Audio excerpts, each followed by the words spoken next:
Roland. Roland.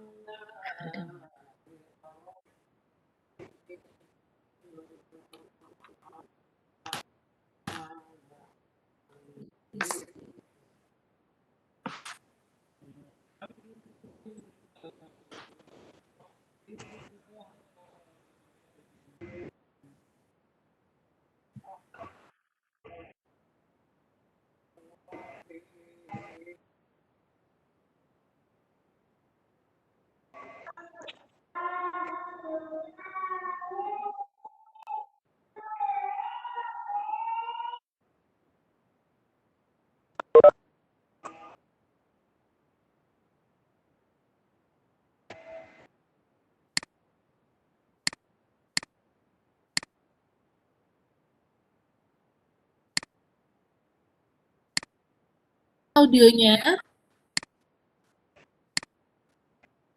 Halo, Bu Ani.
Assalamualaikum. Waalaikumsalam. Bu Aning, suaranya bisa lebih dekat lagi, Bu Aning?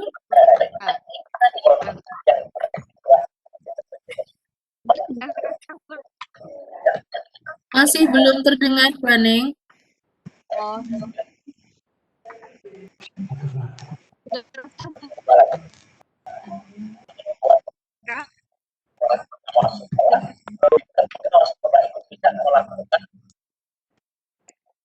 Terdengarkah, Bu?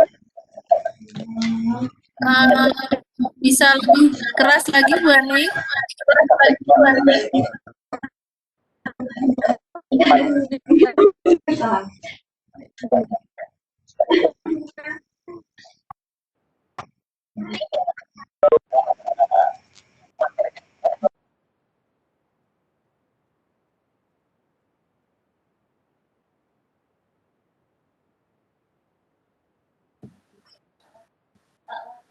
Bu Aning, halo.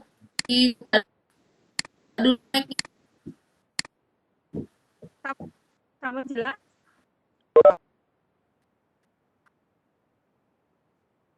Sudah Kurang jelas kurang jelas, Bu Aning.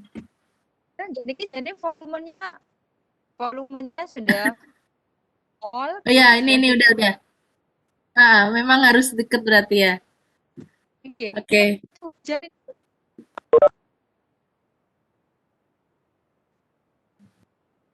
Agak macet-macet ya. boten. Halo? Pagi, Dengar ready ya pagi ya. niki sampean Pagi, dengar, Bun. halo. Ya, dengar. Ya, dengar. Oke, siap. Saya pakai HP, Oke. Bu. Tidak bisa connect nih. Oke.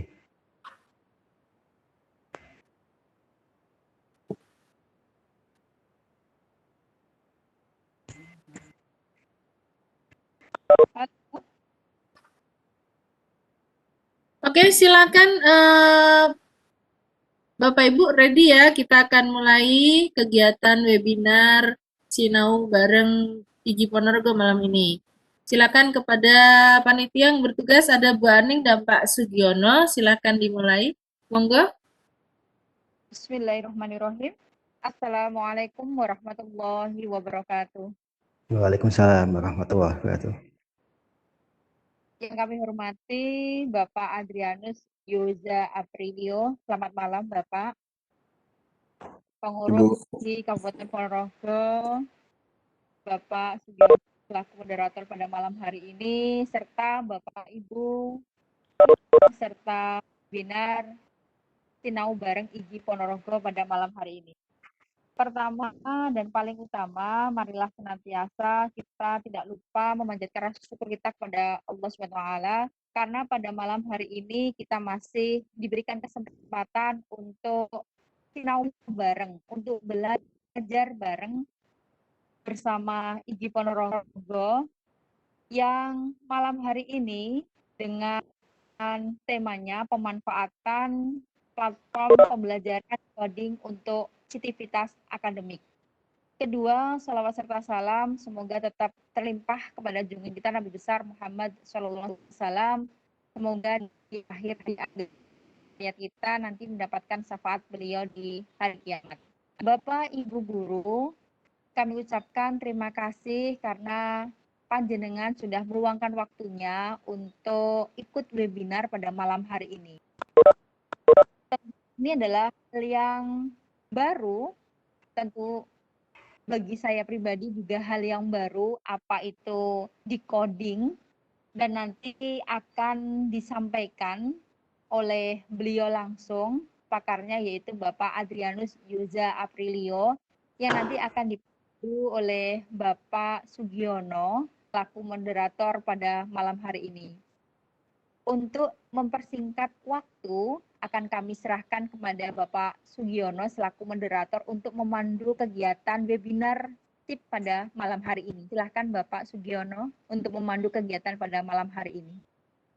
Oke, terima kasih Bu Aning.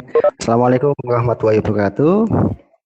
Selamat malam kepada Bapak Ibu semuanya yang tergabung dalam acara SIP yang ke-11 pada malam hari ini. Yang kami hormati Bapak Adrianus Yoza Aprilio, yang kami hormati Ibu Ketua Igi Ponorogo dan peserta pengurus dan semua peserta webinar SIP 11 ya, pada malam hari ini. Acara yang akan kita lakukan pada malam hari ini ada 4 kegiatan. Yang pertama adalah pembukaan, yang kedua adalah prakata dari Ketua Igi Ponorogo, ketiga acara inti, yang keempat adalah penutup. Untuk acara pembukaan, mari kita buka acara ini bersama dengan bacaan basmalah. Bismillahirrahmanirrahim. Untuk acara yang kedua adalah prakata dari Ketua Igi Kabupaten Ponorogo. Kepada yang terhormat Ibu Krisna Kaniningrum, kami persilakan. Baik, terima kasih sekali. Assalamualaikum warahmatullahi wabarakatuh. Bapak Ibu yang kami hormati, kami dari segenap panitia Igi Ponorogo mengucapkan terima kasih sekali kepada Bapak Yosa yang merupakan data scientist at Decoding Indonesia yang berkenan untuk memberikan wawasan tentang decoding dan manfaat decoding bagi dunia pendidikan. khususnya bagi guru dan juga para siswa. Kami juga mengucapkan terima kasih kepada seluruh peserta malam ini. Insya Allah Bapak Ibu nanti akan kami berikan materi yang akan kami kirimkan langsung alamat email Bapak Ibu masing-masing. Bapak Ibu mengisi daftar hadir ya.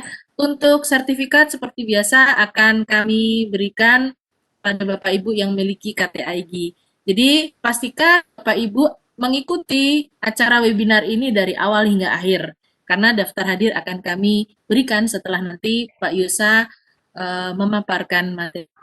Mungkin itu yang bisa saya sampaikan dan selamat belajar bersama. Saya serahkan lagi kepada Pak Yono. Terima kasih. Oke, terima kasih Bu Krisna. Oke, menginjak pada acara yang ketiga, yaitu acara inti. Nanti pada webinar ke-11 Sinau Igi Bareng Ponorogo ini adalah kita akan mengangkat tema pemanfaatan platform pembelajaran decoding untuk Sivitas Akademika.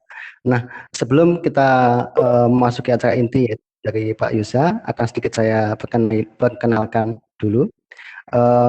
Beliau, Bapak Adrianus Yoza Aprilio, Eskom Mkom, ini adalah salah satu data scientist dari Decoding Indonesia. Nah, tentu Bapak Ibu juga masih bertanya-tanya, apa sih decoding? Atau mungkin belum pernah dengar, atau mungkin kalau sudah pernah dengar juga belum begitu tahu. Nanti kita akan mengenal lebih lanjut tentang decoding. Ya, ternyata ada banyak hal yang menarik di sana. Ya, nanti akan kita terima langsung dari sumbernya.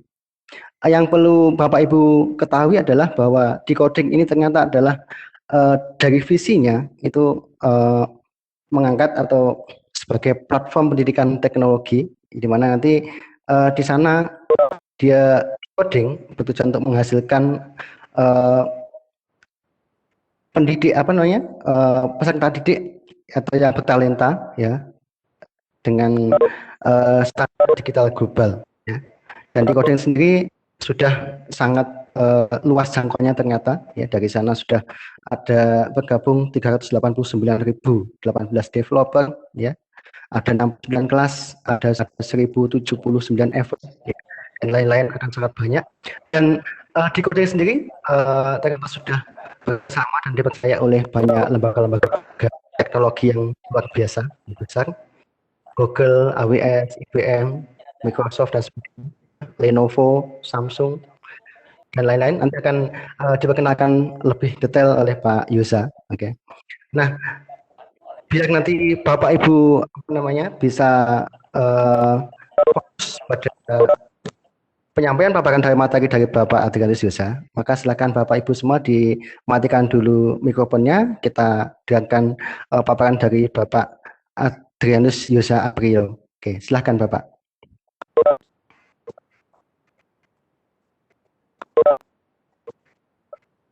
Oke Pak Sugiono, terima kasih atas perkenalannya yang sepertinya lebih indah daripada aslinya Pak. Jadi terima kasih sekali lagi kesempatannya Bu Ketua, Bu Krisna. Saya baru ngecek di handphone saya, ternyata saya WA-an sama Bu Krisna sejak 2017 ya. Jadi sudah 4 tahun ternyata dengan beliau, dan waktu itu yang mengenalkan adalah Pak Gatot ya. Jadi sampai sekarang saya masih ada beberapa program yang berjalan sama Pak Gatot, tapi ya mungkin karena ada pandemi dan sebagainya, jadi sedikit tertunda. Baik, saya minta izin share screen, semoga bisa karena saya tidak terlalu familiar dengan web-based terus terang. Apakah Bapak Ibu sudah bisa melihat layar saya? Oke, sudah Bapak, sangat sudah, jelas ya. Baik, ya. Terima kasih sekali lagi Bapak Ibu atas kesempatannya. Selamat malam. Nama saya Yoza. Saya adalah data scientist dari Decoding. Kalau ada yang nanya data scientist itu pekerjaannya apa? Menjawab pertanyaan semua orang yang terkait dengan data. Jadi ketika misalnya di Decoding itu ada harus diambil sebuah keputusan bisnis misalnya, Nah, semua orang akan bertanya ke saya butuh data ini, saya butuh data itu, saya butuh forecast, butuh outlook, dan sebagainya. Jadi, pekerjaan saya sehari-hari itu, secara title ya, kebetulan juga, saat ini, saya sedang di diletakkan atau didisposisi, untuk menjadi cohort manager atau ya mungkin manajer untuk siswa ya, untuk program Bangkit dari Google tahun 2021 ini bekerja sama juga dengan Kemendikbud lewat program Kampus Merdeka. Jadi saya sekarang punya 2 title, itu data scientist di Decoding dan yang satu adalah cohort manager di Bangkit. Hari ini saya nggak akan terlalu banyak cerita tentang Bangkit, saya akan lebih banyak cerita tentang Decoding. Tadi sudah disebutkan ya oleh Pak Sugi bahwa Decoding ini adalah sebuah platform ya. Kalau Bapak Ibu yang belum pernah mengakses website Decoding, tampilannya seperti ini Bapak Ibu. Jadi tagline-nya adalah bangun karirmu sebagai developer profesional, mulai belajar terarah dengan Learning Path. Jadi sedikit bercerita, kami di tahun 2015 itu membangun Decoding dari nol member begitu. Waktu itu concern-nya agak beda dengan sekarang. Pada waktu 2015 kami membangun Decoding itu concern-nya adalah bagaimana produk digital Indonesia itu bisa jadi raja di negeri sendiri tahun 2015 itu, karena kita menganggap kayak misalnya waktu itu 2015-2016 itu lagi booming-boomingnya aplikasi, lagi booming-boomingnya handphone Android ya waktu itu. Tapi kok aplikasi yang ada di Play Store dan sebagainya itu nggak ada yang dari Indonesia. Masa sih nggak, orang Indonesia nggak bisa gitu. Tapi ternyata butuh waktu 4-5 tahun sampai kami menyadari bahwa salah satu kendala utama di Indonesia itu sebenarnya bukan produknya yang tidak dipakai. Orang Indonesia itu konsumen yang sangat besar begitu. Tetapi memang ternyata kita kekurangan talenta digital. Hal ini juga dikonfirmasi oleh misalnya data World Bank yang dikutip oleh Kominfo bahwa kita butuh 9 juta tenaga digital sampai dengan tahun 2025. Mana artinya kalau kita bilang 9 juta talenta digital sampai dengan 2025, itu semua SMK plus semua universitas IT di Indonesia lulusannya dikumpulkan sampai dengan tahun 2025 nggak sampai, angkanya nggak sampai segitu Bapak Ibu. Jadi kalau Bapak Ibu mungkin ada yang dari SMK, ada yang mungkin juga tahu sedikit banyak tentang perguruan tinggi, hasil perguruan tinggi IT di Indonesia dan SMK IT di Indonesia, itu kalau dijumlah nggak sampai segitu, sampai dengan tahun 2025. Jadi kami akhirnya memutuskan sejak 2018-2019 itu kami harus fokus bagaimana membangun talenta digital di Indonesia. Nah, syukurnya karena visi dan misi kami itu, kami bisa mendapatkan kepercayaan dari banyak pihak. Tadi sudah disebutkan ada Google, ada AWS, ada IBM, ada Microsoft, dan ini agak aneh ya, maksudnya kalau Bapak Ibu jarang sekali melihat 4 platform teknologi ini ada di satu halaman gitu, logonya gitu kan. Atau bahkan dulu waktu sebelum pandemi kami sering sekali bersama Bekraf dulu ya, sekarang Bapak Rekraf, Kementerian Pariwisata dan Ekonomi Kreatif, kami itu membuat event ke seluruh Indonesia. Dan kemudian orang-orang dari Google, AWS, IBM, dan Microsoft ini bisa duduk bareng di satu panggung gitu. Jadi ini adalah bentuk bahwa misi yang kami cita-citakan itu adalah misi banyak orang ternyata. Itu juga termasuk Lenovo, Samsung, Intel, Line, dan sebagainya. Nah, jadi tadi sudah sempat disinggung bahwa kami ingin atau memiliki visi untuk menjadi platform edukasi teknologi terdepan yang mendorong akses literasi digital yang lebih luas untuk semua. Dan misinya adalah mengakselerasi transisi Indonesia menuju dunia digital melalui pendidikan teknologi yang mentransformasi kehidupan. Nah, saya yakin bahwa dunia itu akan bergerak ke arah digital. Kami semua di Decoding yakin bahwa inovasi teknologi itu sudah tidak bisa dibendung lagi, dan ternyata adanya pandemi itu juga memaksa semua orang untuk berpindah lebih cepat gitu menghadapi dunia digital. Selama kurang lebih 6 tahun atau kami sudah masuk tahun ke-7, kami punya 389.000 member seluruh Indonesia. Kami punya 235.000 siswa yang sudah pernah atau sedang belajar di kelas-kelas kami. Dari seluruh Indonesia sudah ada keterwakilan dari 500 kota dan kabupaten, dan total kami sudah punya lulusan 46.090 lulusan. Kalau saya waktu itu ngobrol sama Pak Gatot, ini sebenarnya sudah mirip dengan universitas gitu. Bahkan mungkin ada beberapa universitas di Indonesia yang lulusannya tidak sampai segitu gitu.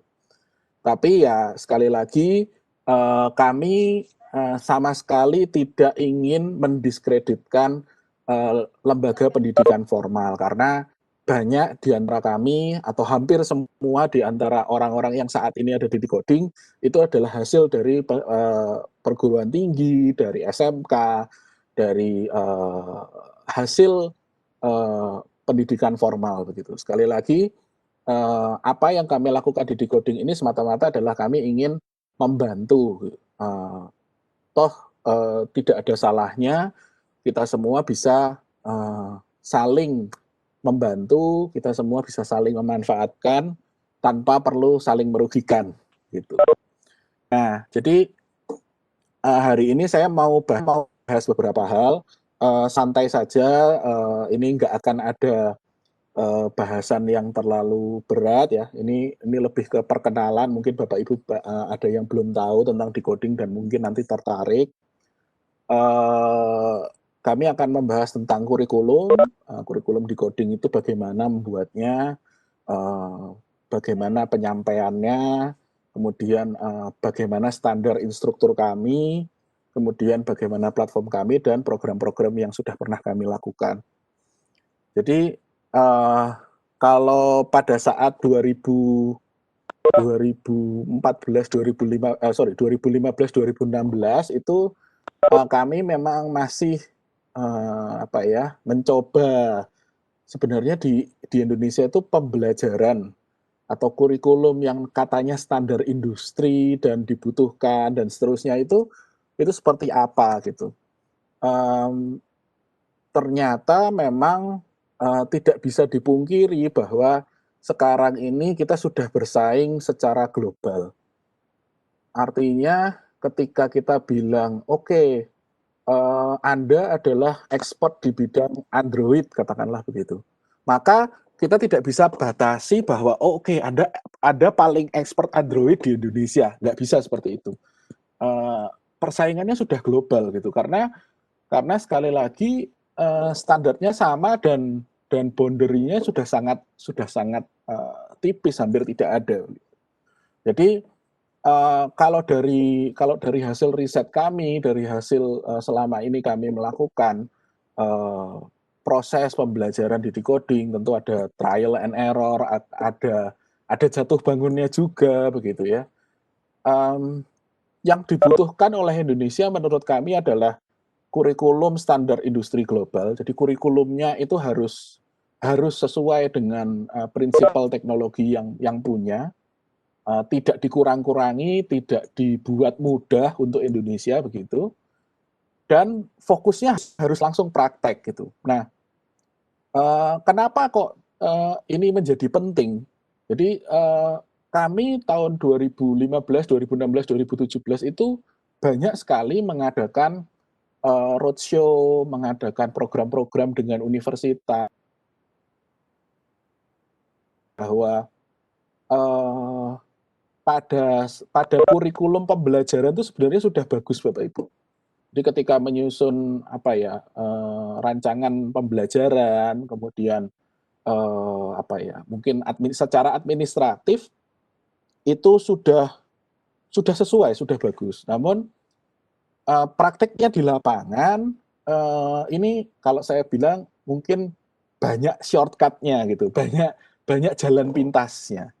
Nah, sehingga jalan pintas ini yang mungkin dirasa memudahkan pada saat pembelajaran, itu dampaknya adalah pada saat siswanya sudah lulus dari sekolahnya justru. Jadi memang dibuat saja prakteknya gampang, yang penting siswa bisa mencapai level pertama, katakanlah kalau ada 5 level gitu, mungkin siswa yang penting sampai level pertama aja kita udah bisa keluarin kompetensi bahwa yang bersangkutan menguasai kompetensi ini. Memang di awal mudah, tetapi resikonya adalah yang melamar kerja tidak mendapatkan pekerjaan karena secara kualifikasi ternyata tidak memenuhi, sekolah juga kesulitan karena secara angka serapan lulusan ke industri rendah, sementara yang industri teriak-teriak, ini kok nggak ada talenta yang bisa saya serap. Nah, ini kan jadi aneh ya, jadi industrinya minta, tidak ketemu di market, sementara dari sisi pelamar atau siswa atau lulusan dan sekolah mengatakan, ini kok saya tidak dapat kerja ya. Nah, ini berarti ada yang salah gitu. Standarnya nggak sama dan seterusnya. Kita bisa diskusi panjang tentang itu. Tapi intinya adalah yang ingin kami sampaikan kepada Bapak Ibu adalah jangan men-shortcut sekarang yang ruginya nanti, gitu ya. Kenapa? Itu sebabnya di coding memutuskan untuk ya sudah kurikulumnya harus dikembangkan serius bersama prinsipal teknologi yang ini Google, Microsoft, AWS, IBM, Line dan seterusnya. Kami berdarah-darah nggak apa-apa, gitu ya. Kami buat kurikulumnya, kalau Bapak Ibu tahu, untuk misalnya membuat kurikulum Google Android berbahasa Indonesia itu Bapak Ibu, kami harus baca dari kurikulumnya Google yang berbahasa Inggris, kami translate ke bahasa Indonesia, karena kami ingin ilmunya bisa diserap maksimal oleh peserta, kemudian kami harus mentranslate kembali materi itu ke bahasa Inggris untuk dicek oleh Google. Jadi, ini kalau secara bisnis sudah jelas nggak masuk akal gitu. Secara hitungan-hitungan bisnis, kalau ini ada investornya udah nggak masuk akal. Nah, tapi kami yakin bahwa warna seperti itu diperlukan di Indonesia. Artinya berdarah-darah, berjuang terlebih dahulu itu dibutuhkan di Indonesia. Kenapa? Karena selama ini yang tadi saya bilang banyak sekali pendidikan baik formal maupun non formal yang menyediakan jalan pintas gitu. Contohnya adalah orang Indonesia senang sekali dengan buku atau artikel atau materi yang judulnya instan gitu. Belajar Android dalam 30 menit misalnya, atau membuat web pertama dalam 30 menit.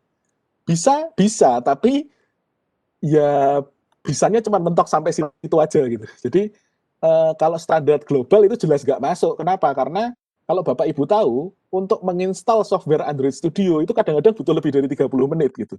Jadi kalau sekedar asal bisa ya bisa gitu. Tapi kalau sesuai standar global itu hampir nggak mungkin dilakukan. Nah, jadi kami memang kalau ditanya kok kelasnya di coding nggak bisa banyak, atau kami minta kelas A, B, C, D, E kok nggak ada, atau dulu pernah ada kemudian ditutup, karena di coding ini masih perusahaan kecil Bapak Ibu, employee kami nggak sampai 40 hari ini, dan kami harus melayani 380.000 mahasiswa atau 380.000 member kami, jadi kami harus memilih. Plus catatannya bahwa kami sampai saat ini masih belum diinvest ya, kami masih bootstrap, belum ada investor dari luar yang masuk. 100% saham di coding adalah milik orang-orang Indonesia, milik teman-teman kita. Jadi ini adalah sebuah perjuangan gitu buat kami, dan kami tidak punya cukup luxury untuk misalnya ekspansi menambah sekian puluh orang misalnya. Nah, jadi kami harus pelan-pelan gitu. Tapi kami ingin memastikan produk-produk atau apa yang kami deliver itu memang sungguh maksimal gitu. Nah, sekarang kami memutuskan untuk fokus tahun 2020 lalu kami tutup dengan 6 learning pad. Bapak Ibu bisa lihat di layar ada Android, ada front end web, ada Azure Cloud, kemudian ada iOS, ada multi-platform, dan ada Machine Learning Developer Learning Pad. Jadi untuk merawat 6 learning pad ini saja, ini bandwidth tim kami sudah sangat terkuras begitu Bapak Ibu. Kalau ditanya apakah 2021 akan nambah, jelas akan nambah, tapi nanti ditunggu saja dapatnya berapa gitu. Kami nggak bisa menjanjikan juga, oh tahun ini jadi 20 learning pad misalnya, nggak begitu juga. Jadi kami harus sangat berhati-hati karena sekali lagi misalnya Google memberikan kepercayaan kepada kami sebagai authorized training partner itu tidak mudah, dan untuk semua produk yang terkait sama Google kami juga masih harus bertanggung jawab untuk memverifikasi kontennya agar sesuai, dan kami masih secara rutin berkomunikasi dengan Google untuk memastikan kontennya sesuai. Nah, jadi itu sebabnya ketika kami bertanya ke teman-teman di industri, ke teman-teman di komunitas, kebetulan syukurlah gitu ya, lulusan-lulusan kami ini mendapatkan testimoni yang baik dari teman-teman di industri dan di komunitas bahwa sesuai dengan standar yang dibutuhkan. Tapi sekali lagi Bapak Ibu, ini tidak bisa borongan begitu ya. Kami langsung menghasilkan 1.000 lulusan per tahun atau sekian puluh ribu lulusan per tahun dengan kualitas yang sama. Jadi kami perlu benar-benar menjaga kualitas ini sehingga kami tetap bisa menghasilkan talent-talent terbaik untuk industri di Indonesia.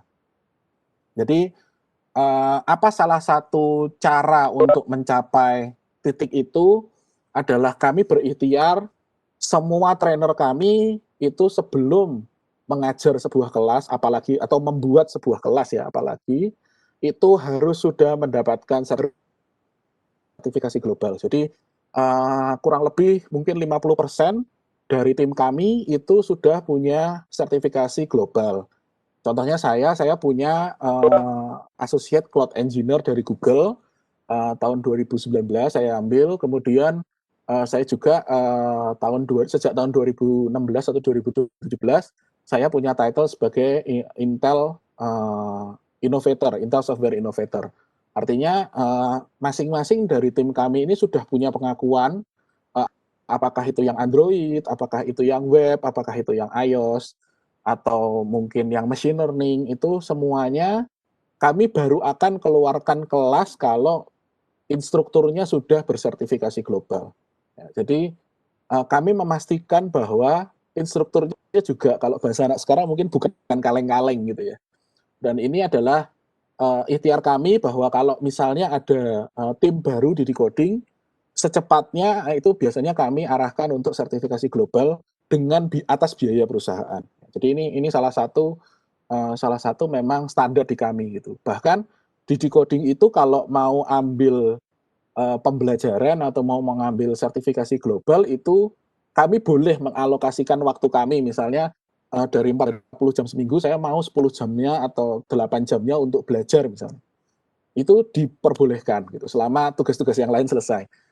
Jadi perusahaan memang men-set bahwa benchmark-nya adalah instruktur kita semua harus bersertifikasi global. Jadi kalau misalnya seorang employee di coding itu belum bersertifikasi global, biasanya nggak boleh pegang kelas. Ya, jadi dia tidak boleh memaintain atau bahkan membuat sebuah kelas sebelum dia mendapatkan sertifikasi global. Itu bentuk pengakuannya. Jadi ini beberapa di antara yang kami sudah dapat.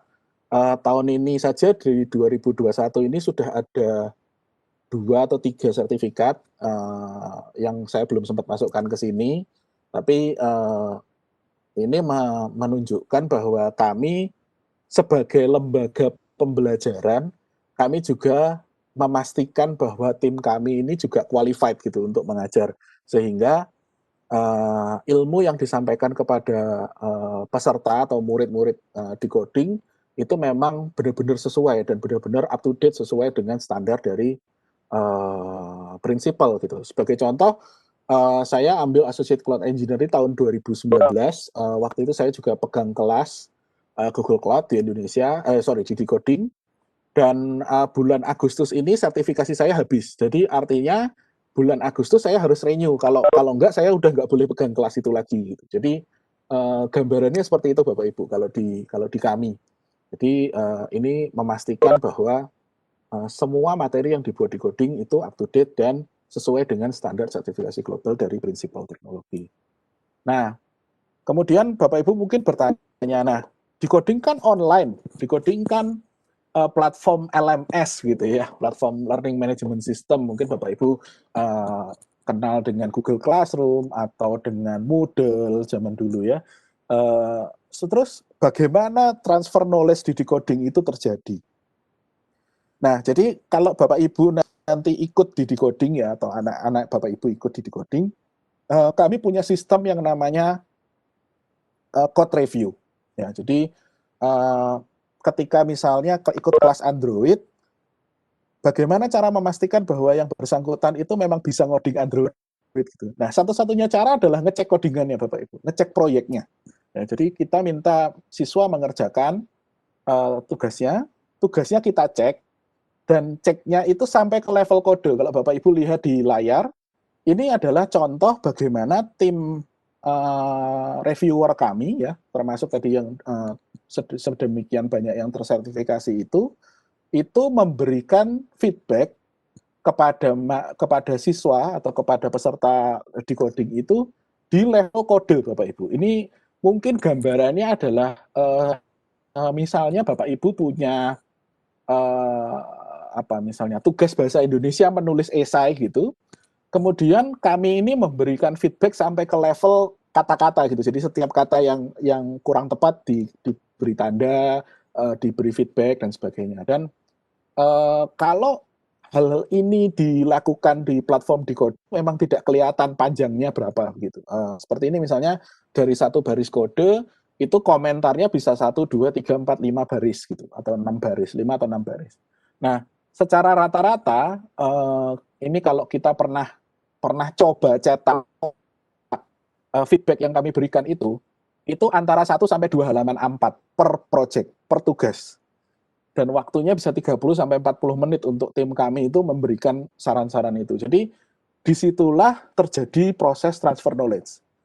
Ketika ini kok nggak bisa ya Mas, atau ini kok salah ya. Nah, di situ terjadi proses feedback, proses review yang akan membantu siswa peserta decoding untuk belajar, oke, itu yang harus diperbaiki di bagian situ, alasannya kenapa, dan seterusnya. Jadi kami menerapkan praktek code review ini atas referensi dari industri, Bapak Ibu. Jadi kalau Bapak Ibu yang mungkin sedikit banyak berkecimpung di bidang IT, ada mekanisme code review di perusahaan-perusahaan multinasional. Jadi ketika misalnya seorang junior programmer itu memprogram atau membuat codingan begitu, codingan dia akan direview oleh atasannya atau lebih senior.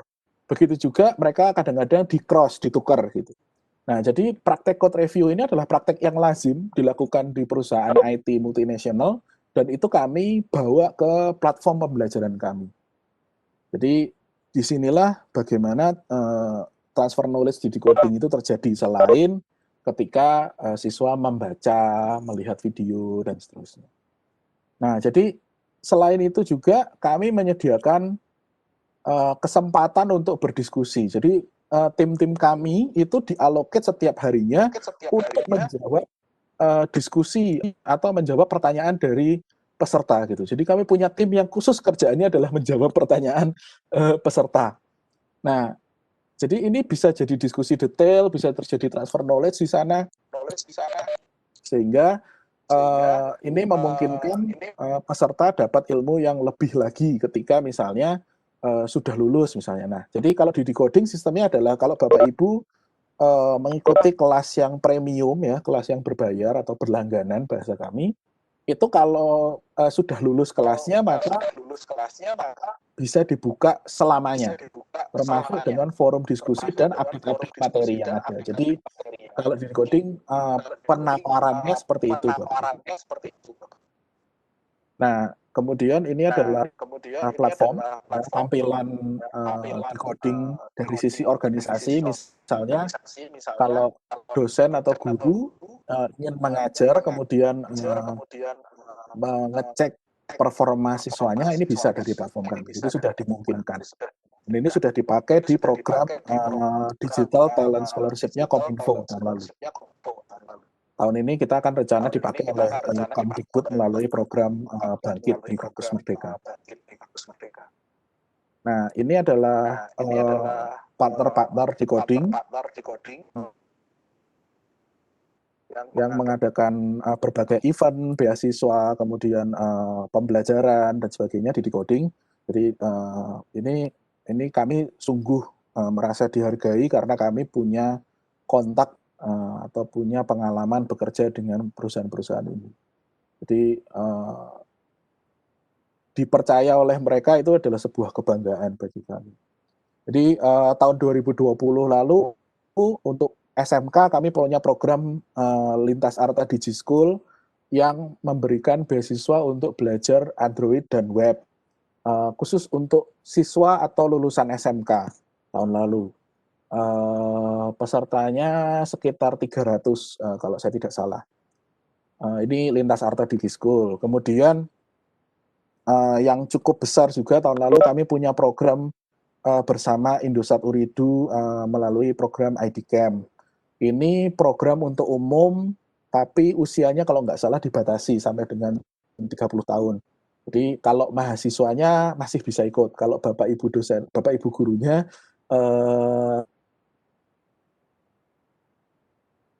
di tahun ini akan ada gitu ya untuk pengecualian itu. Kemudian juga dengan Kemenparekraf kami punya program pengembangan talenta digital kreatif. Ini sama juga kebetulan kurikulumnya Android dan web. Total peserta beasiswanya itu 22.000 kalau saya tidak salah. Tapi kemudian yang sampai lanjut sampai ke tahap ekspor itu sekitar 1.300. Jadi ini program-program kami tahun lalu. Kami juga punya kerjasama dengan IBM tahun lalu, Indonesia Nuclear dan Skill Accelerator Center. Ini pesertanya juga 6.000 kalau saya tidak salah. Dan ini sebenarnya juga difokuskan untuk materi-materi yang sebenarnya cukup mudah untuk diikuti. Saya yakin kalau SMK pasti bisa untuk mengikuti program-program ini. Dan ya tapi saya belum bisa tahu apakah tahun ini akan ada lagi program-program seperti ini. Terakhir bersama Dikti dengan dukungan Google, Gojek, Tokopedia, dan Traveloka kami terlibat di Bangkit. Jadi Bangkit ini adalah salah satu perwujudan visi dan misinya Mas Menteri gitu melalui program Kampus Merdeka, di mana mahasiswa itu bisa seperti off satu semester di kampusnya, tapi tetap tercatat sebagai mahasiswa aktif. Mereka belajar dengan dukungan Google selama 18 minggu. Jadi selama kurang lebih mirip dengan satu semester, mereka belajar di luar kampus begitu. Dan ini sedang proses untuk mulai pembelajarannya. Pembelajaran akan mulai di bulan Februari ini. Totalnya 3.000 peserta mahasiswa dari seluruh Indonesia. Nah, saya yakin dari pemaparan saya ini pasti ada pertanyaan-pertanyaan yang akan muncul gitu. Dan saya sudah mencoba menduga pertanyaan itu. Jadi sebelum Bapak Ibu nanya saya jawab dulu. Apakah misalnya program X, apakah itu Lintas Arta atau ID Camp atau Parekraf Digital Talent misalnya akan diadakan lagi tahun 2021 atau kapan akan diadakan lagi? Sampai dengan saat ini saya nggak bisa mengkonfirmasi apapun Bapak Ibu karena sekali lagi kondisi corona COVID-19 ini mengubah banyak hal. Jadi rata-rata program yang kami jalankan tahun lalu itu setengahnya adalah program yang sudah di-plan di tahun sebelumnya Kemudian yang setengah lagi itu adalah hasil konversi dari misalnya program yang kita lakukan sebelum corona, kita plan sebelum corona, tapi kemudian kita sesuaikan gitu ya pelaksanaannya pada saat pandemi COVID-19. Sekali lagi, kalau ditanya, saya belum bisa menjawab apakah program-program yang tadi saya sebutkan itu akan ada lagi. Dan memang sampai saat ini belum ada konfirmasi Bapak Ibu. Jadi kalau memang berminat, misalnya, wah ini kapan IDCamp ada lagi, kapan DigiSchool ada lagi, ya ditunggu saja gitu. Karena sama-sama kita juga belum tahu. Kemudian kalau Bapak Ibu yang mungkin sudah member di Coding cukup lama, Bapak Ibu mungkin menyadari bahwa di awal tahun ini atau di akhir tahun 2020, kami memutuskan untuk tidak menawarkan lagi pembelajaran game AR dan VR. Nah, misalnya kalau Bapak Ibu misalnya ingin tanya kapan game AR VR ada lagi, atau kapan kelas back-end akan ada, atau kapan kelas big data akan ada, jawabannya sama Bapak Ibu, saya belum bisa memberitahukan kapan diadakan lagi. Yang pasti akan ada kelas-kelas baru di Decoding di tahun 2021 ini, dan kalau memang nanti ada informasi, Bapak Ibu berminat, nanti silahkan diikuti. Sekali lagi ini bukan karena saya mau menutup-nutupi atau apa, karena saya sendiri juga nggak tahu Bapak Ibu.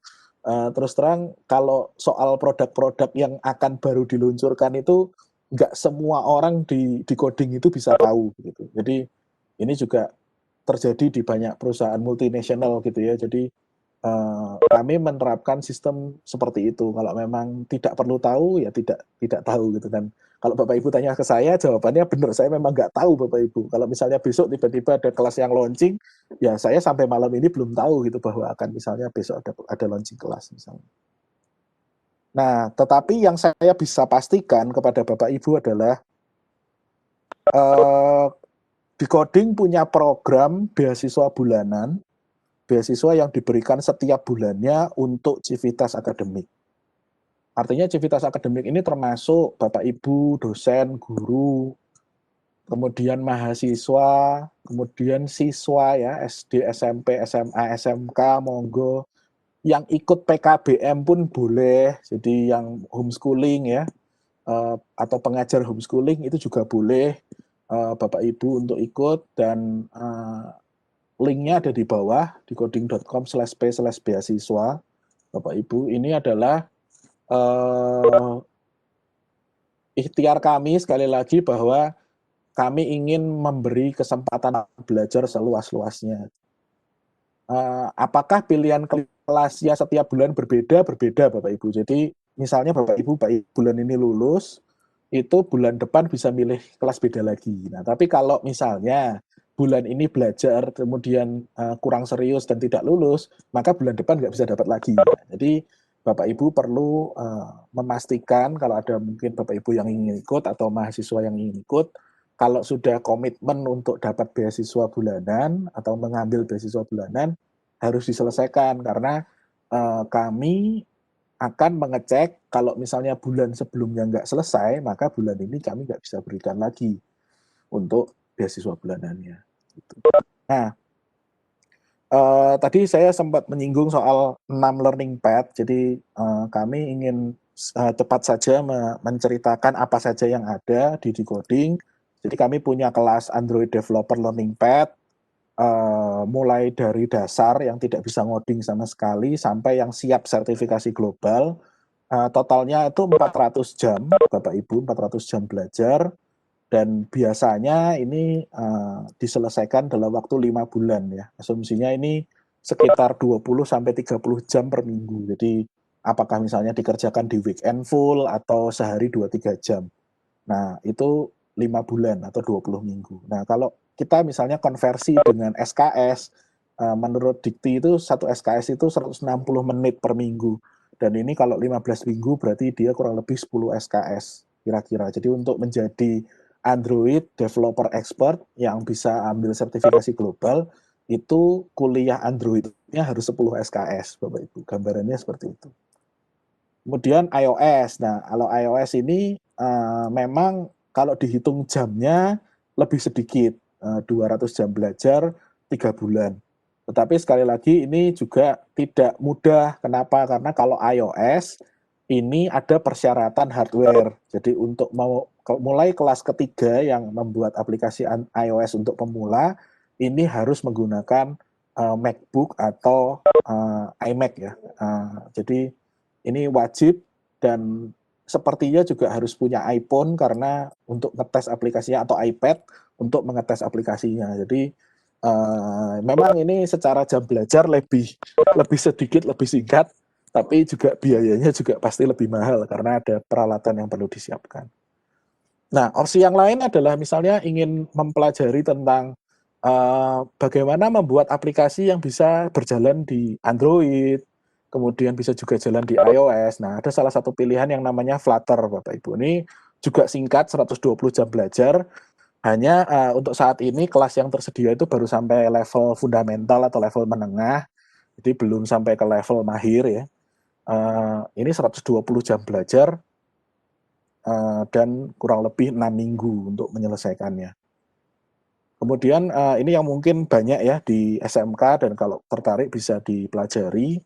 Jadi menjadi front end web developer expert itu 200 jam belajar, 3 bulan atau 10 minggu, dan kalau dikonversi SKS ini jadi 5 SKS untuk sampai dapat ke sampai bisa jadi expert ya di front end web.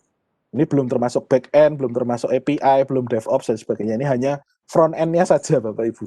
Hanya front end web itu 200 jam. Kemudian yang ini juga menarik untuk mungkin yang baru mau masuk ke machine learning, ke AI gitu ya.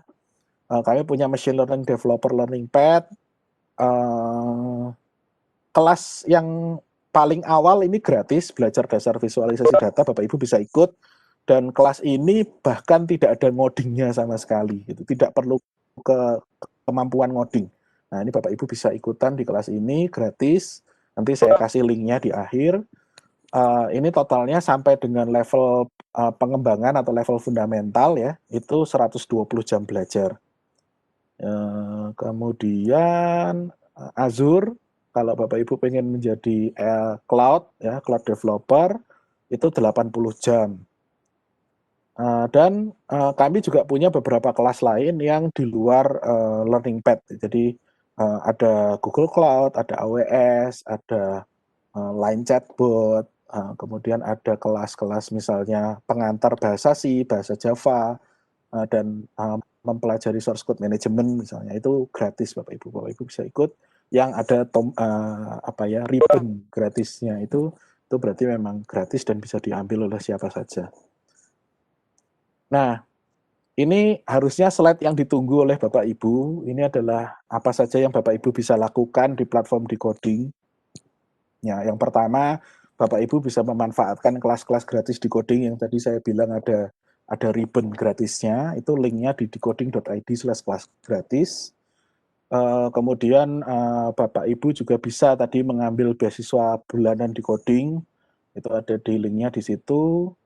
Kemudian selama masa pandemi ini ternyata teman-teman Decoding ini butuh menyalurkan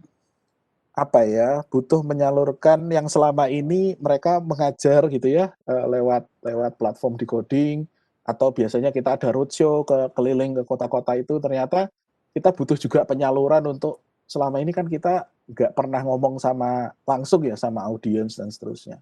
Jadi setiap Selasa dan Kamis kami punya developer coaching dan Decoding live di YouTube-nya Decoding. Bapak Ibu bisa ikut secara gratis. Topiknya beda-beda setiap minggu. Kalau saya tidak salah minggu depan itu untuk yang developer coaching itu membahas tentang Android notification, sama yang Decoding live itu bagaimana mengawali karir sebagai machine learning engineer. Jadi ini yang akan Bapak Ibu bisa ikuti serap ilmunya begitu. Itu setiap hari Selasa malam dan hari Kamis malam. Untuk linknya ada di decoding.com/event, Bapak Ibu bisa lihat. Dan sosial media Decoding juga, kami ada di Facebook, ada di Twitter, ada di Instagram dan ada di YouTube. Biasanya informasi-informasi tentang beasiswa, kemudian informasi tentang promo, kalau ada kelas-kelas gratis yang bisa diambil, itu ada di sosial medianya Decoding. Jadi Bapak Ibu bisa follow sosial medianya Decoding untuk mendapatkan informasi terbaru tentang Decoding. Dan saya mengajak Bapak Ibu, toh nggak ada ruginya, Bapak Ibu bisa mendaftar ke Decoding sekarang gratis, mencoba kelas-kelas gratis kami. Dan kalau Bapak Ibu memang berminat dengan tadi yang saya sampaikan, atau Bapak Ibu berminat dengan salah satu program yang tadi sudah saya paparkan, gitu ya, ada ID Camp, ada DigiSchool, dan seterusnya. Kalau ada program-program seperti itu dan Bapak Ibu ingin diberitahu, Bapak Ibu bisa mengisi form di decoding.id/edu. Nanti Bapak Ibu memasukkan nama, email, nomor WhatsApp, dan seterusnya untuk kami beritahukan jika memang ada program yang relevan untuk Bapak Ibu. Jadi kesempatan ini biasanya kalau program-program decoding itu misalnya kuotanya 300 gitu Bapak Ibu, itu sering sekali dalam beberapa hari sudah penuh. Nah, jadi supaya Bapak Ibu dapat informasi pertama pada saat programnya di launching, kami sarankan Bapak Ibu untuk mengisi di form education ya, decoding.id/edu. Oke, nah kemudian dari tadi saya mungkin membagikan tentang hal-hal yang gratis, beasiswa, dan seterusnya. In case misalnya Bapak Ibu dari sekolahnya atau memang dari Bapak Ibu ingin investasi untuk belajar atau mungkin bahkan membiayai siswanya untuk belajar misalnya begitu, atau Bapak Ibu ingin memiliki sertifikasi kompetensi di bidang tertentu yang di Decoding disediakan, Bapak Ibu bisa menghubungi kami. Emailnya itu faculty@decoding.com. Nanti juga jika ada yang butuh nomor WA saya, nanti bisa minta sama Ibu Ketua ya. Jadi silahkan dibagikan karena memang nomor itu bisa dihubungi kapan saja. Saya mengusahakan dalam waktu 1 kali 24 jam pasti saya balas. Dan kalau nanti misalnya setelah pandemi Bapak Ibu ada kesempatan main-main ke Bandung, boleh mampir ke kantor kami di Decoding Space.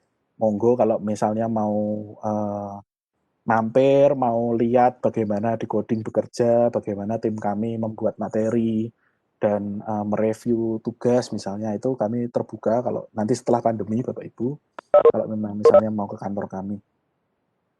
Saya kira itu Bapak Ibu pemaparan saya, semoga tidak terlalu panjang dan membuat Bapak Ibu ini ya, maksudnya menunggu terlalu lama. Kalau memang Bapak Ibu ada pertanyaan, monggo bisa ditanyakan. Saya kembalikan lagi ke Pak Sugi. Terima kasih Pak. Terima kasih Bapak Yusa, ya luar biasa pemaparan materinya. Yang selama ini kami itu kan memang sangat akrabnya dengan HP ya Bapak Yusa ya. Nah, HP itu ada banyak aplikasi, ada banyak yang bisa kita unduh di sana ya. Yang apa namanya? Ada yang gratis, ada yang berbayar, ada yang iklannya dan sebagainya. Nah, ternyata di sini ya Pak ya, agak istilahnya anak-anak bisa belajar lebih detail karena kalau kita lihat di YouTube atau di Google itu kan apa namanya? Sangat banyak yang menyampaikan trik-trik sebagainya dalam waktu singkat. Nah, ternyata memang tidak semudah itu untuk menjadi yang expert ya Pak ya. Ya, begitu Pak. Sekali lagi juga di Decoding ini kami bukan mensyaratkan sih, kami menyarankan siswa itu untuk belajar dengan komputer. Artinya tidak menggunakan ponsel atau tablet. Alasannya bukan karena kami nggak memperbolehkan atau apa, tapi di dunia industri memang nggak ada istilahnya yang coding Android pakai Android, itu tidak ada Pak. Jadi kami hanya menggunakan apa yang digunakan di industri, itu kami refleksikan di dalam pembelajaran kami. Kira-kira begitu Pak. Oke, terima kasih. Bapak Ibu, yang kedua ini sudah sesi tanya jawab. Silakan jika ada pertanyaan. Dan ini untuk mengawali pertanyaan Bapak Yusa, ada satu pertanyaan dari Bapak Abdul Mujid dari Mojokerto. Untuk dapat akun Decoding, apakah harus ada akun khusus? Nah, kalau misalkan yang ingin jadi anggota adalah berupa lembaga, bagaimana? Itu Bapak pertanyaan pertama. Oke. Monggo, silakan Pak Yus. jawaban saya, jadi kalau di decoding itu kami biasanya akunnya itu akun personal, Pak. Jadi bukan akun lembaga.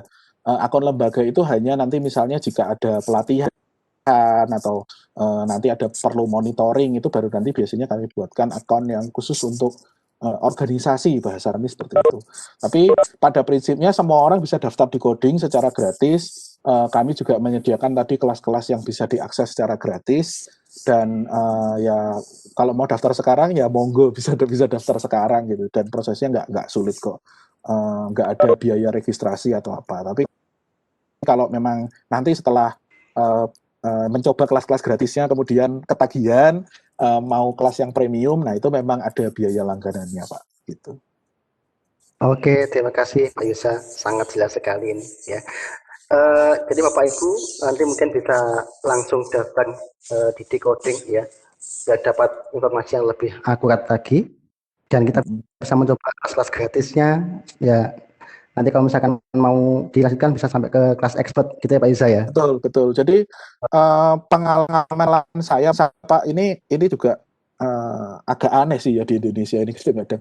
Saya itu sering sekali kayak program-program tadi ya Pak, program-program beasiswa yang saya sampaikan itu, kami itu sering kali kekurangan peminat, Pak. Karena selalu ditanya motivasinya apa ya, Google ngasih beasiswa.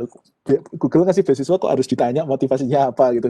Kalau saya ya udah diambil aja gitu. Jadi saya bingung juga gitu kalau ada pertanyaan itu menjawabnya seperti apa, karena perusahaan-perusahaan multinasional ini kan memang punya tanggung jawab sosial ya, CSR, Corporate Social Responsibility, dan mereka memang harus melakukan itu. Jadi nggak ada motivasinya, Bapak Ibu, motivasinya adalah karena mereka harus punya kontribusi sosial tentang produk mereka begitu. Jadi ini tentang gratis, tentang beasiswa ini kadang-kadang juga aneh gitu. Orang Indonesia kalau dikasih gratis nggak mau kadang-kadang. Iya. Luar biasa ini Pak Yusa. Kalau ngomong-ngomong tentang apa namanya, bukan pelatihan Pak Yusa. Sebenarnya kalau di grup-grup WA, di grup Facebook itu banyak sekali punya teman-teman fokus di sana, di digital itu. Sampai kalau saya ikuti itu teman-teman itu sampai rela bayar jutaan loh Pak, hanya untuk apa namanya, sekedar pengen membuat satu aplikasi Android misalkan, atau sekedar membuat website, sampai seperti itu Pak Yusa. Nah, padahal ketika saya lihat itu yang di sana itu enggak apa namanya, tidak sedetail kalau lihat seperti di lembaga-lembaga yang ada akreditasinya atau ada ini jelas beda Pak. Itu teman-teman sampai lihat berkorban banyak segitu Pak. Tapi kalau di coding mungkin lebih bagus lagi ya Pak. Dan mengapa mungkin kok belum apa namanya, belum sampai ke sana, mungkin karena informasinya belum sampai ke teman-teman mungkin Pak. Itu Pak saya sampaikan. Nah, gini Pak, kalau kami di decoding, nah ini mungkin yang membedakan dengan perusahaan atau dengan komunitas ya untuk pembelajaran itu. Kami nggak pernah menawarkan manis-manisnya di depan, Pak. Nah, itu yang mungkin kalau di grup Facebook atau di grup WA itu banyak ditawarkan. Misalnya, oh bisa jadi programmer Android dapat gaji sekian dalam waktu sebulan, misalnya begitu.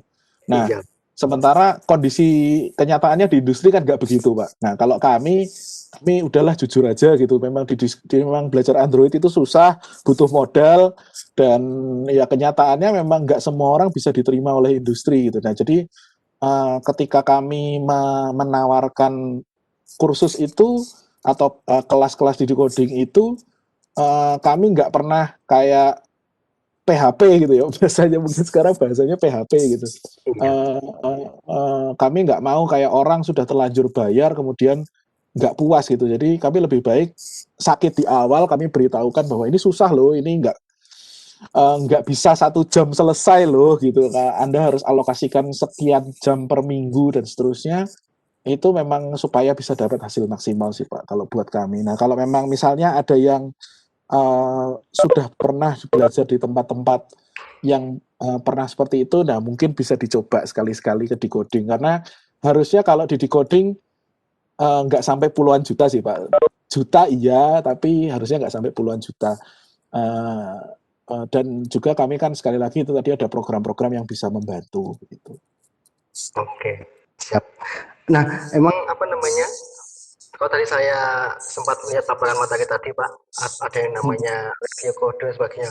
Saya lihat ini sampai segininya, gitu ya. Soalnya kode itu kan susah, Pak ya. Ada review anak, ada sebagainya. Mungkin tiap anak juga beda-beda masalahnya. Sampai ada supportnya dari tim decoding ini ya. Iya, karena kalau kami berkonsultasi dengan industri, ternyata memang bagaimana meningkatkan skill software developer atau software engineer itu yang paling efektif lewat cara itu, Pak. Itu yang kami dapatkan dari industri gitu. Makanya itu yang kami bawa. Oke, Bapak Ibu silakan jika ada pertanyaan langsung tanya juga boleh, lewat chat juga silakan. Masih kami tunggu. Untuk link daftar hadir sudah dibagikan di kolom chat, Pak Ki. Oke, ini sudah saya baca juga. Bapak Ibu silakan dilihat di kolom chat ya. Di sana ada link daftar hadir, bisa diisi. Oke, kembali sampai menunggu pertanyaan lain Pak Yusa. Silakan. Teman-teman yang cerita apa namanya ikut pelatihan yang tadi Pak Yusa ceritakan itu, di sana memang pihak yang melakukan pelatihan itu kan bukan pihak lembaga ya Pak, jadi perorangan yang saya lihat. Copywriting yang luar biasa begitu. Teman memang puluhan yang ikut itu 1-2 yang bisa itu pun juga tidak seberapa kemampuannya Pak Yusa. Dan yang lain bakal tengah jalan karena untuk monitoringnya kan tidak ada. Beda dengan ketika di lembaga yang seperti di coding itu kan memang ada kurikulumnya, ada targetnya, ada monitoringnya, ada standar dan sebagainya gitu ya Pak ya. Iya, jadi kalau ya ini kami tidak menjelekkan pihak lain ya, tapi konsepnya adalah kami memang memperhatikan murid. Artinya kalau memang kami punya sistem live chat yang itu bisa dijawab kurang dari 3 jam. Kami punya forum diskusi yang untuk proses tunggu jawaban pertama itu minggu ini di bawah 6 jam untuk menyelesaikan masalah begitulah ya. Kemudian tadi yang saya cerita code review itu selama mungkin sudah 3 atau 4 bulan terakhir itu sudah selalu di bawah 24 jam. Jadi ketika siswa mengumpulkan tugas hari ini, besok pasti sudah bisa diterima hasilnya. Jadi ya ini bentuk perhatian kami, ini bentuk apa ya, perbedaan kami, kelebihan kami mungkin dibandingkan dengan platform-platform lain. Dan mungkin juga banyak juga yang misalnya saya ikut kelas Android di website pembelajaran A gitu, saya jangan sebut namanya lah, bayarnya 200.000 misalnya, 250.000, saya dapat video. Nah, pertanyaan saya cuma satu, apakah Bapak Ibu yakin videonya itu video yang up to date? Karena yang namanya tools Android Studio itu Bapak Ibu kadang-kadang sebulan sekali ada update. Nah, jadi itu salah satu alasan mengapa pembelajaran di decoding itu tidak banyak videonya, Pak. Karena untuk mengganti video itu sulit sekali dan mahal sekali sebenarnya. Jadi kami memutuskan untuk lebih banyak memang melibatkan teks, gambar, animasi yang memang bisa dipastikan update begitu. Jadi sering sekali teman-teman yang kemudian memilih belajar di coding ini kalau ditanya, kalau kesahnya begitu, saya habis belajar di platform X atau platform Y, tapi saya dikasih video yang ternyata itu sudah rekaman 2 tahun yang lalu, jadi waktu saya praktek itu sudah tidak bisa misalnya gitu. Nah, jadi kami ingin memastikan bahwa kurikulum yang kami berikan itu up to date dan yaitu secara periodik, paling lambat sebulan sekali itu kami pastikan untuk mengupdate jika memang ada update begitu. Jadi paling lama itu ketinggalannya 1 bulan dari teknologi yang latest gitu, yang state of the art di industri begitu Pak. Oke, ini sangat menarik Pak Yusa. Ya. Untuk pertanyaan lanjut, ada pertanyaan dari Bapak Udik. Izin bertanya, untuk mengikuti kelas gratis tadi apakah ada syarat-syarat khusus, terutama untuk persyaratan jurusan atau program gitu, Pak Ibu? Oke, jadi untuk di coding sendiri tidak ada syarat, Pak. Kalau kelas gratis itu kami bilang gratis ya berarti gratis betul. Semua orang bisa ikut, semua orang bisa daftar di kelas tersebut. Dan kalau memang bisa lulus ya nanti ada kelas-kelas yang memang ada sertifikatnya. Jadi nanti biasanya di awal itu kami tuliskan apakah kelas ini akan mendapatkan sertifikat atau bisa lulus atau tidak. Itu ada di deskripsinya begitu. Nah, tidak ada persyaratan sih Pak kalau untuk jurusan atau umur bahkan itu nggak ada. Kalau persyaratan kemampuan awal itu harus bisa gini, harus bisa apa begitu? Ada mungkin, Nah, Pak? itu biasanya ada di halaman kelasnya, Pak. Jadi nanti kalau misalnya ketika membuka misalnya tadi list kelas gratisnya di coding begitu, itu pasti ada persyaratannya. Memiliki komputer dengan spesifikasi ABC, kemudian sudah memiliki kemampuan ABC begitu. Siap. Oke, sambil menunggu pertanyaan lagi, ini saya bertanya Pak Yusa. Silakan. Kalau guru Pak, kita kan apa namanya, mungkin Pak Yusa punya saran, wah untuk guru ini Pak sangat cocok mungkin untuk kita pelajari dulu. Nah, itu apa Pak Yusa ya, yang sekiranya bisa kita ambil? Kalau harus memilih satu kelas, saya akan memilih kelas belajar dasar visualisasi data.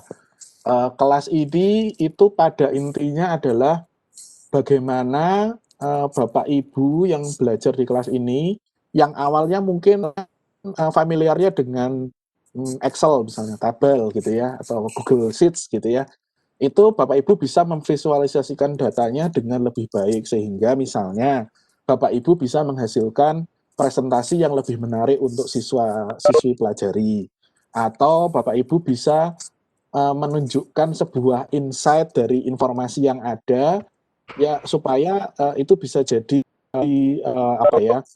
titik perhatian utama siswa-siswinya, misalnya membuat infografis seperti itu. Jadi harusnya ini menarik untuk Bapak Ibu.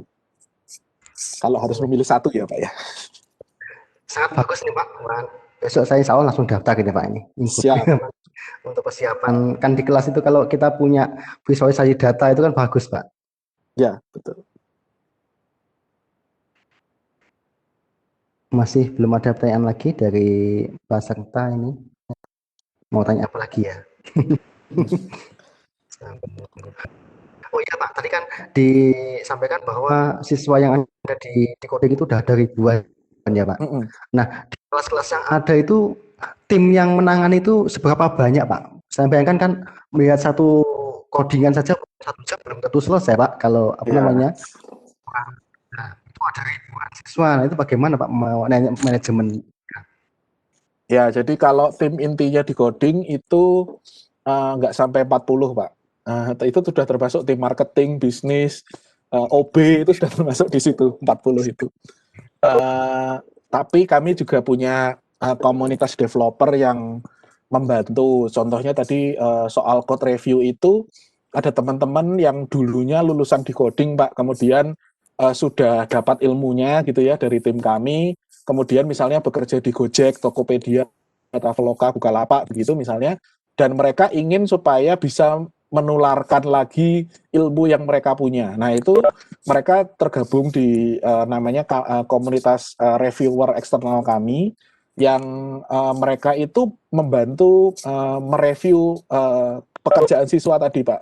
Itu totalnya mungkin sekitar 100 orang sekarang. Jadi kalau tim intinya di coding sendiri memang sedikit, tapi kami punya cukup banyak network dari lulusan terutama yang sudah pernah merasakan bagaimana belajar di coding, kemudian mereka kami libatkan kembali untuk mereview pekerjaan para siswa ini, karena menurut mereka dengan mereka membaca codingan orang lain itu mereka juga belajar Pak katanya. Jadi ini saya juga baru tahu gitu, maksudnya selama ini saya nggak pernah membayangkan bahwa membaca kode orang lain itu bisa jadi sarana belajar, tapi mereka bilang lah kalau misalnya ini Mas yang memang codingannya bagus, codingannya sesuai dengan kaidah, 1 saya dapat ilmunya, 2 syukur-syukur kalau memang dia bisa tak prospek masuk ke perusahaan saya dapat bonus Mas. Jadi katanya begitu.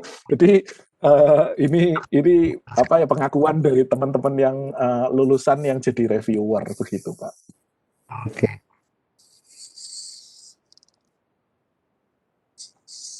Ya, sip, bagus.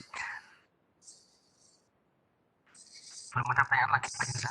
Mungkin bisa ada tambahan informasi lagi mungkin. Sambil menanti pertanyaan Bapak Ibu. Informasi apa lagi ya yang saya bisa bagikan ya? Yang saya Pak sudah rangkum tadi. Oke.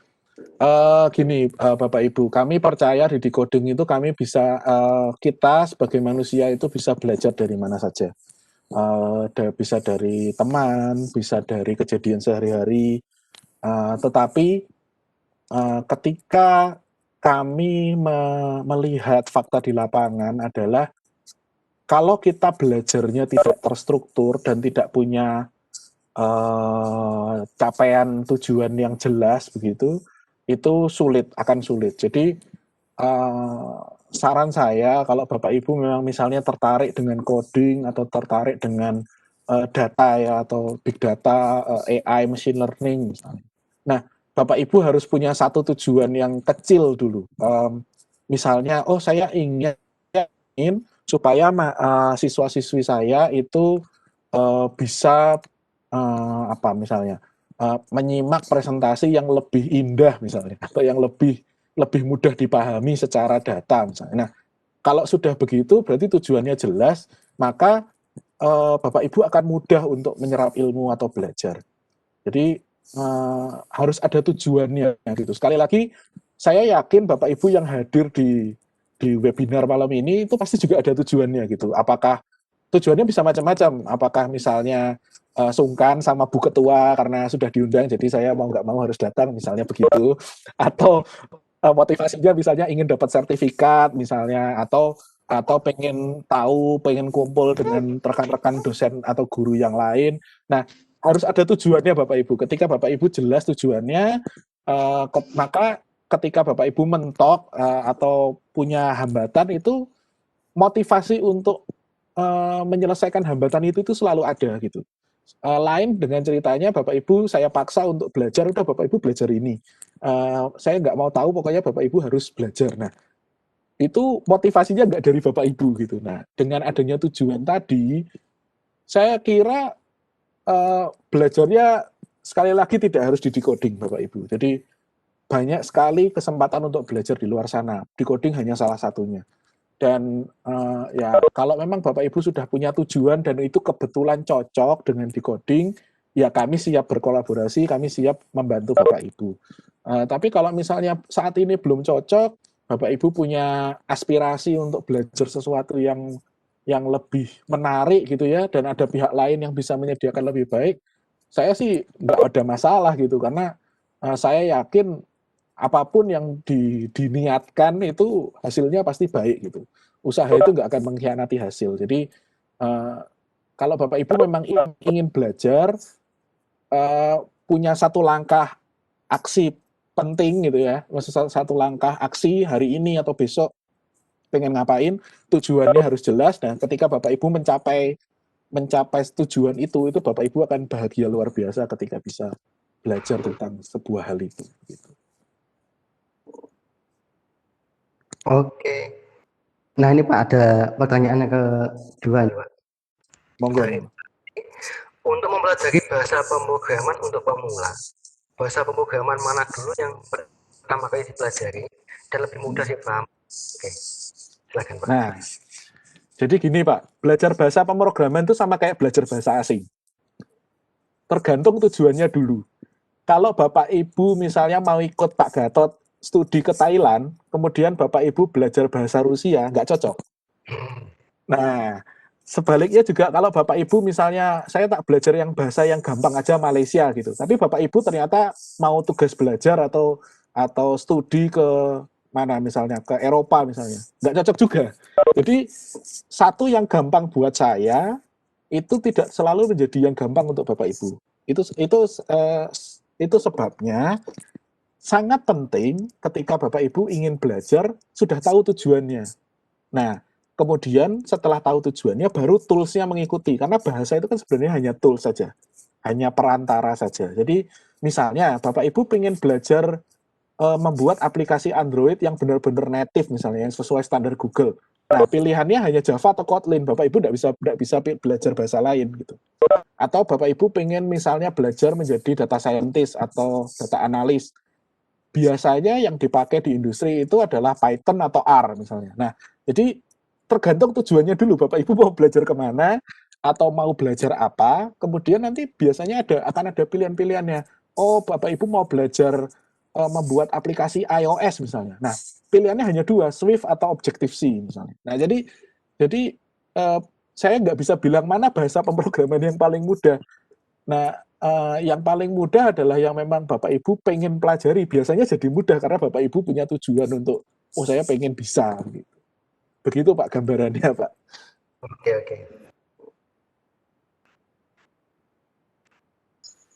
Boleh bertanya Pak Yosa? Monggo Bu. Yeah. Ini kan saat ini yang sedang booming itu kan AI itu ya Pak ya, Artificial Intelligence itu ya. Nah di coding sendiri apakah ada materi tersebut atau kalau belum ada apakah ada rencana untuk membuat materi-materi tersebut Pak? Ya, nah jadi artificial intelligence itu adalah ilmu yang sebenarnya sudah sangat dewasa, sudah sangat mature. Kalau saya tidak salah, jurnal-jurnal itu sudah mulai sejak tahun 80. Nah, sehingga artificial intelligence ini sebenarnya luas sekali, Ibu. Ada yang memang secara matematis gitu ya, pendekatannya dari sisi matematika, ada yang pendekatannya dari sisi komputasi, dari sisi programming gitu. Nah, satu subset yang kami sudah ada itu adalah machine learning, di mana machine learning ini misalnya penggunaan yang paling sekarang paling in apa ya? Oh ini bagaimana kepolisian Republik Indonesia itu dari sebuah gambar dia bisa mengenali mana plat nomor dan plat nomornya berapa. Nah itu pakai machine learning Bapak Ibu. Jadi atau misalnya bagaimana Google ketika Bapak Ibu searching sebuah topik, maka kemudian akan ditampilkan topik-topik lainnya yang berkaitan. Nah, itu menggunakan machine learning. Itu adalah salah satu subset dari artificial intelligence dan itu kelasnya ada Bu di decoding. Tapi kalau misalnya ada subset-subset lain yang misalnya deep learning misalnya itu belum ada di decoding. Kemudian aplikasi kognitif itu ada punyanya IBM, itu di decoding juga kelasnya ada. Jadi tergantung gitu. AI ini sebuah apa ya bidang yang sudah sangat luas begitu, sama seperti saya mau belajar komputer gitu. Nah, yang mau dipelajari apanya dulu gitu. Jadi perlu lebih fokus kalau memang ingin belajar tentang subsetnya machine learning itu sudah ada Bu di decoding, dan kami tetap akan melengkapi memang kelas-kelas yang ada. Tapi kalau kepastian misalnya AI yang full kapan, nah itu kami juga belum tahu karena masih berkembang terus sampai saat ini gitu. Oke. Kemudian untuk ini Pak, untuk akun di decoding kebetulan kan putra kami itu kan mengambil apa memang saya fasilitasi beli akun di decoding. Nah itu apakah harus per tahun kita perbarui lagi atau itu bisa untuk berapa lama gitu Pak untuk akunnya? Okay. Ya jadi kalau di decoding itu sekarang kalau sistemnya retail ya, artinya user biasa yang mau beli itu sistemnya langganan Bu. Saya lupa harga pastinya, kalau tidak salah sebulannya itu memang cukup mahal, 1,5 juta. Tapi itu masa aktifnya sebulan dan bisa akses semua kelas di decoding gitu. Jadi segitu. Nah, tetapi kalau misalnya dari beasiswa apa misalnya beasiswa Indosat misalnya begitu ya, beasiswa Indosat ikut kemudian lulus. Nah, itu kelas yang sudah lulus itu bisa diakses selamanya, Bu. Jadi bisa dibuka, bisa diupdate selamanya. Tetapi kalau memang ingin belajar kelas baru yang tidak gratis, Nah ya satu-satunya cara memang harus berlangganan atau nunggu beasiswa di kelas itu yang mana kita belum tahu kapan datangnya begitu. Itu kemarin kan sempet karena memang dia aktif nggih, itu Ya. dapat beasiswa yang 70% itu kalau nggak salah. Oh ya, ya itu ada potongan kemarin. Nggih. Ya, itu ada potongan 70%. Nah, berarti tergantung nanti itu kemarin paket yang dibeli Ananda itu yang mana. Kalau memang setahun ya setahun begitu. Oh gitu Jadi nggih. Nah itu dalam waktu 1 tahun itu dia bebas untuk membuka materi apa saja gitu nggih Pak nggih? Bebas Bu. Jadi mau Iya. sebenarnya rekor kami ini kalau dibilang yang paling rugi ya Bu, ini kita yang paling rugi dalam 30 hari itu ada yang bisa lulus 11 kelas. Oh gitu nggih. Ya, jadi itu rekor ini ya, rekor apa ya, maksudnya yang emang serius niat belajar gitu. Iya, Itu betul. dalam 30 hari bisa lulus 11 kelas dan ada beberapa kelas yang levelnya sampai mahir gitu, sampai expert. Dan Ya, sebetulnya tergantung. materi-materi di decoding itu kalau saya lihat itu seperti materi kuliah ya Pak Yosa ya. Jadi banyak sekali keuntungan yang bisa didapatkan oleh apa ya peserta di coding sebetulnya kalau kita perhatikan. Ya, jadi misalnya selain soal teknis, kami juga sangat memperhatikan masalah pedagogi. Mungkin kalau Bapak Ibu guru kan sangat akrab ya dengan aspek pedagogi ini. Kayak misalnya kita tidak akan membiarkan siswa itu dalam satu modul lebih dari 45 menit misalnya. Nah, itu kami hitung memang. Jadi kalau memang modulnya sudah lebih dari 45 menit pasti kita potong, kita pindah ke halaman berikutnya begitu. Terus misalnya supaya tidak bosan akan ada kuis-kuis kecil yang bisa dijawab seperti itu. Jadi ada aspek-aspek pedagogi yang memang kami juga masukkan di sana, Ibu. Oke. Untuk sertifikatnya sendiri Pak, kalau misalnya yang saya tahu kan kalau misal udah ujian apa gimana nggih, itu dapat sertifikat. Nah, itu ada masa berlakunya nggih. Iya, jadi rata-rata sertifikat di decoding itu 3 tahun Bu berlakunya sejak didapatkan. Tetapi per bulan ini, jadi kalau misalnya habis itu bisa diperbarui, bisa di-renew. Renew-nya pakai tes gitu nggih Pak nggih? Iya Bu, jadi semua tugasnya kita hapus, siswa mengulang dari awal lagi tugasnya ya. Kalau untuk materinya itu hanya update-update materi saja yang harus dibaca. Oh, iya. Jadi Bapak Ibu kalau misalnya ada putra putrinya yang ingin mencoba, ini karena anak saya sendiri juga sudah nyoba, nggih, ikut decoding, dan ternyata memang perusahaan luar negeri itu ini nggih Pak nggih, lebih memilih kamu expert apa gitu nggih, bukan kamu sarjana apa tapi kamu expert di bidang apa gitu nggih. Ini Iya, bisa. jadi kompetensi, ya lebih ke Iya kompetensi sih. betul sekali. Nah ini kayak ini sangat sangat cocok Pak untuk dikenalkan di SMA, SMK gitu. Jadi anak-anak mulai dibiasakan untuk entrepreneur itu di bidang apa saja termasuk di bidang IT nggih. Karena itu sebetulnya lahan peluang bisnis yang sangat besar sebetulnya. Betul Bu. Tapi juga harus ditekankan. Ini saya terus terang agak kurang setuju kalau dipaksakan dalam satu SMK itu semuanya jadi entrepreneur. Karena kayak saya Bu, jiwa saya tuh ternyata emang bukan jiwa entrepreneur Bu. Kalau buka bisnis selalu rugi. Jadi jiwanya ternyata memang saya mungkin harus mengabdi dulu, belajar untuk mungkin nanti siap jadi entrepreneur gitu. Mengapa kami cerita seperti ini? Karena CEO co-founder Decoding itu Narendra Wicaksono itu 4 tahun di Microsoft, 4 tahun di Nokia Bu, sebelum mendirikan Decoding.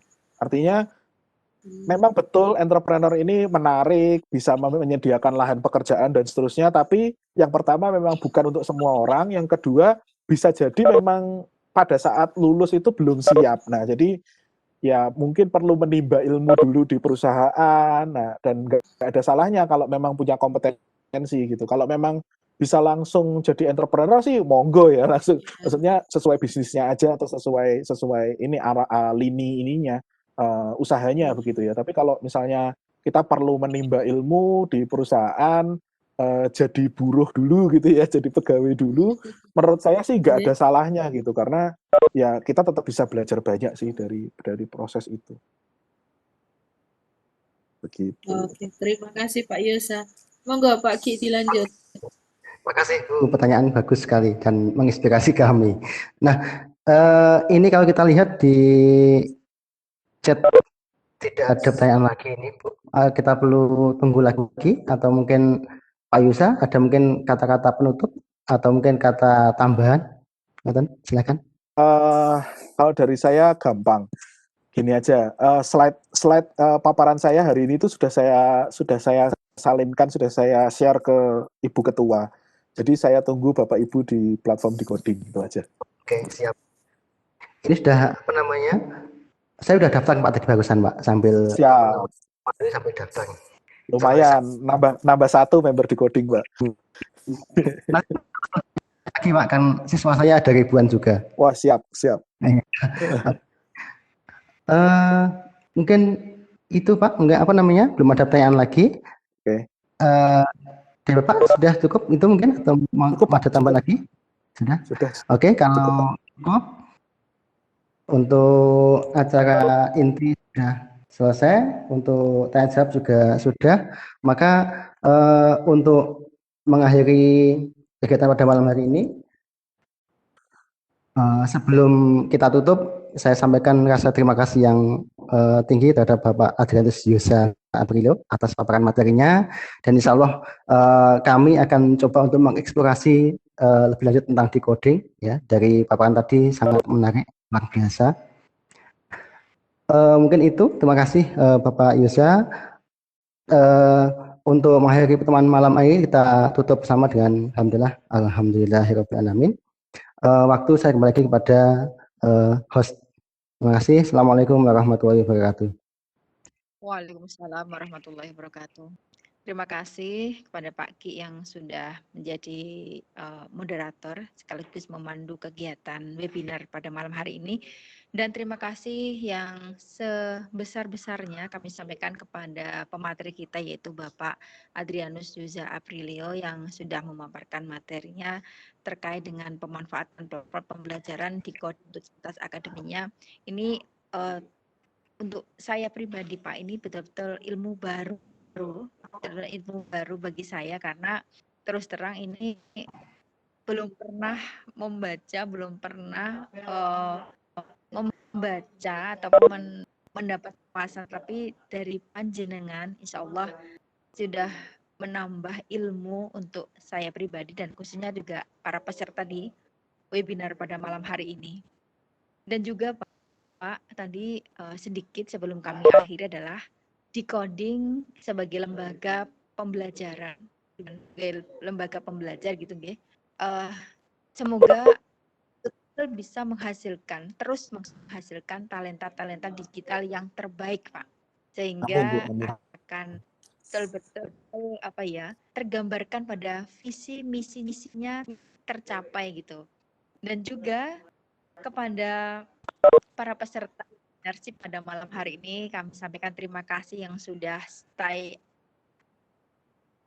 in room, artinya sudah setia di Webex. Dan sampai ketemu lagi pada webinar hashtag 12 minggu depan. Terakhir, salam sharing and grow together dari IG. Akhirnya ada kurang dan lebihnya, saya mohon maaf. Saya akhiri. Wassalamualaikum warahmatullahi wabarakatuh. Terima kasih. Waalaikumsalam. Pak Yosa, terima kasih sekali Pak Yosa. Terima kasih Bu, sama-sama. Oke. Bapak Ibu, kami informasikan kembali bahwa link daftar hadir sudah kami bagikan ya. Tidak bisa membagikan link di Webex karena untuk menghargai Bapak Ibu yang sudah bersusah payah untuk masuk ke link Webex-nya, Dan bagi Bapak Ibu yang sudah mengisi link daftar hadir sesuai dengan persyaratan kami, insya Allah nanti akan kami kirimkan sertifikat beserta kelengkapan administrasi ya. Jadi ada sertifikat, ada materi, semuanya. SS juga, screenshot juga, kemudian nanti CV-nya materi juga. Jadi eksklusif melayani semua kami masukkan ke email Bapak Ibu masing-masing. Begitu. Terima kasih sekali dan kita akan bertemu lagi Jumat depan. Terima kasih. Assalamualaikum warahmatullahi wabarakatuh. Waalaikumsalam warahmatullahi wabarakatuh.